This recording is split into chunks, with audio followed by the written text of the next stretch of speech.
જય શ્રી કૃષ્ણ મિત્રો, આવનારા દિવસોમાં પદમની એકાદશી આવવા જઈ રહી છે, પણ દરેકના મનમાં એક જ પ્રશ્ન છે. કોઈ કહે છે 26 તારીખે છે, તો કોઈ કહે છે 27 તારીખે છે. સાચું શું છે? આ વખતે આપણે કયા દિવસે વ્રત કરવું જોઈએ? સ્વાગત છે તમારું આપણે ચેનલ ગોગાની વાતો પર. આજે હું તમારી આ બધી જ મૂંઝવણ દૂર કરવાનો છું. એટલું જ નહીં, આજે હું તમને અધિક માસમાં આવતી આ પદમની એકાદશી અથવા કમલા એકાદશીની એવી અદ્ભુત અને ચમત્કારી કથા સંભળાવવાનો છું, જે સાંભળવા માત્રથી મનુષ્યના અનેક જન્મોના પાપ નષ્ટ થઈ જાય છે. પુરાણોમાં લખ્યું છે કે આ વ્રત કરવાથી જે પુણ્ય મળે છે તે હજારો યજ્ઞ કરવાથી પણ નથી મળતું. તો વિડીયોને અધવચ્ચેથી છોડવાની ભૂલ બિલકુલ ન કરતા વિડીયો પૂરો જોજો, કારણ કે અધૂરી કથા સાંભળવી એ પાપ સમાન છે. સૌથી પહેલા કરીએ તારીખની. પંચાંગની ગણતરી મુજબ આ વખતે 2 દિવસ એકાદશીની તિથિ છે. 26 મે મંગળવારના રોજ શતાપ એકાદશી છે, એટલે કે જે લોકો ગૃહસ્થ આશ્રમમાં છે અને શિવજી કે માતાજીના ભક્ત છે તેઓ 26 તારીખે વ્રત કરી શકે છે. જ્યારે 27 મે બુધવારના રોજ વૈષ્ણવ કે ભગવાન એકાદશી છે, એટલે કે જેઓ ભગવાન વિષ્ણુ, શ્રી કૃષ્ણ કે સ્વામી નારાયણ ભગવાનના ઉપાસક છે તેમણે 27 તારીખે એકાદશી કરવી ઉત્તમ છે. તમે તમારી શ્રદ્ધા મુજબ કોઈ પણ એક દિવસે વ્રત કરી શકો છો. મિત્રો, હિન્દુ ધર્મમાં દર 3 વર્ષે એક અધિક માસ આવે છે, જેને આપણે પુરુષોત્તમ માસ કહીએ છીએ. આખા વર્ષની 24 એકાદશીઓ તો હોય જ છે, પણ આ અધિક માસની જે 2 એકાદશીઓ આવે છે, પદમની અને પરમાં, તે સૌથી દુર્લભ છે. કેમ કે કારણ કે આ એકાદશી 36 મહિનામાં માત્ર એક જ વાર આવે છે. ભગવાન કૃષ્ણએ સ્વયં અર્જુનને કહ્યું હતું કે હે અર્જુન, આ અધિક માસ મને અત્યંત પ્રિય છે અને તેમાં પણ પદમની એકાદશીનું વ્રત છે કોઈ મનુષ્ય કરે છે તે સીધો મારા વૈકુંઠ ધામને પામે છે. આ દિવસે સ્નાન, દાન કે ધનાન ભગવાન પુરુષોત્તમની પૂજાનું વિશેષ મહત્વ છે. તો ચાલો હવે હાથ જોડી આંખો બંધ કરી પદમની એકાદશીની આ પ્રાચીન કથા સાંભળીએ. આ કથા ત્રેતાયુગની છે.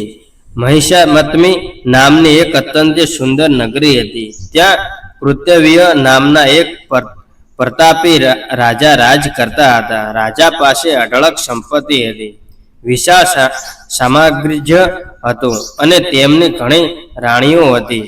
પરંતુ આટલું બધું હોવા છતાં રાજાના ચહેરા પર ક્યારેય ખુશી ન હતી, કારણ કે રાજાને કોઈ સંતાન નહોતું.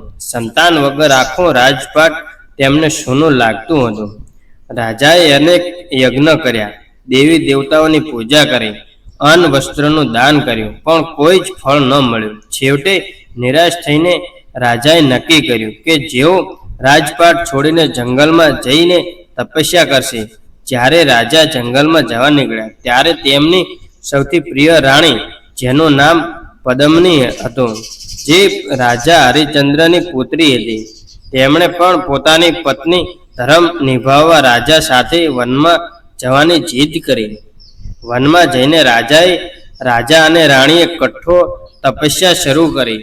1, 2, 10 કે 100 વર્ષ નહીં મિત્રો, પૂરા 10,000 વર્ષ સુધી રાજાએ ગંધમાદન પર્વત પર તપસ્યા કરી. રાજાના શરીરમાં માત્ર હાડપિંજર જ બચ્યું હતું.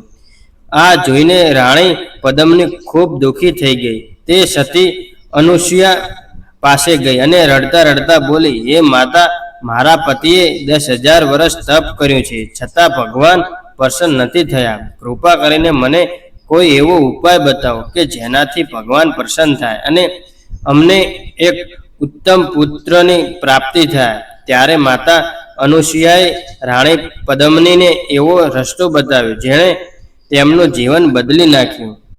માતા અનુસૂયાએ કહ્યું, હે રાણી, દર 32 મહિને એક અધિક માસ આવે છે, જેને પુરુષોત્તમ માસ કહે છે. આ મહિનાના શુક્લ પક્ષની એકાદશીનું નામ પદમની એકાદશી છે.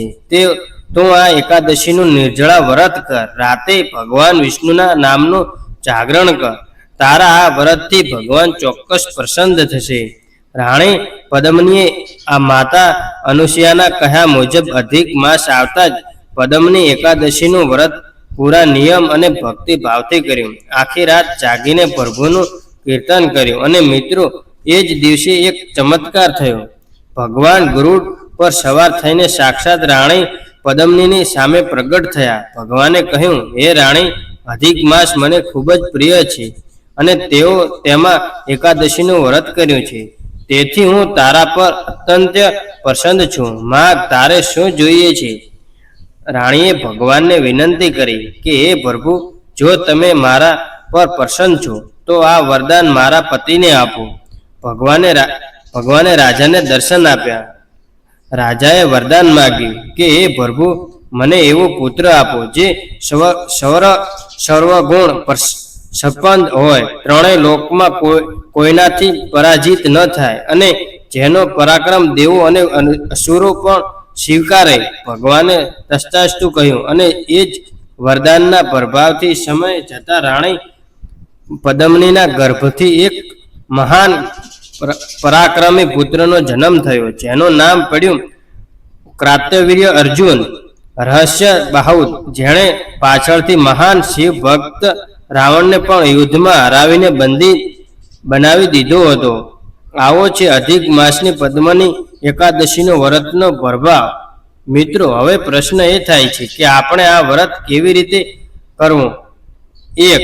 એકાદશીના આગળના દિવસે દસમે રાતે જમવાનું ટાળવું અથવા સાત્વિક ભોજન કરવું. 2. એકાદશીના દિવસે સવારે વહેલા ઉઠી સ્નાન કરી ભગવાન સૂર્યનારાયણને જળ ચડાવવું. નંબર 3. તમારા ઘરના મંદિરમાં ભગવાન વિષ્ણુ અથવા શાલિગ્રામની મૂર્તિ હોય તો તેને પંચામૃતથી સ્નાન કરાવવું. નંબર 4. પીળા ફૂલ, પીળા ફળ અને તુલસીને પત્ર પ્રભુને અર્પણ કરવા.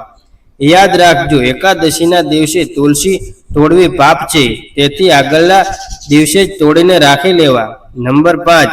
આખો દિવસ ઓમ નમો ભગવતે વાસુદેવાય મંત્રનો જાપ કરવો.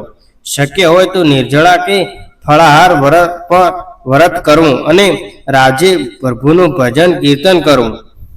તો મિત્રો, આ હતી પદ્મની એકાદશીની સંપૂર્ણ માહિતી અને વ્રત કથા. તમને 26 કે 27 તારીખની જે પણ માન્યતા લાગુ પડતી હોય તે દિવસે પૂરી શ્રદ્ધાથી આ વ્રત કરજો. ભગવાન તમારી દરેક મનોકામના ચોક્કસ પૂરી કરશે.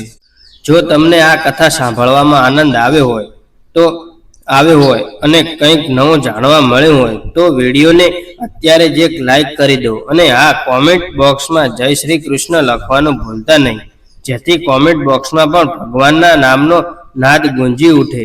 આપણે ચેનલ ગોગાની વાતો પર આવા જ ભક્તિમય અને માહિતીપદ વિડીયો જોવા માટે ચેનલને સબસ્ક્રાઈબર કરીને બેલ આઇકન દબાવી દેજો. મળીએ છીએ આવતા નવા વિડીયોમાં. ત્યાં સુધી સૌને મારા જય માતાજી.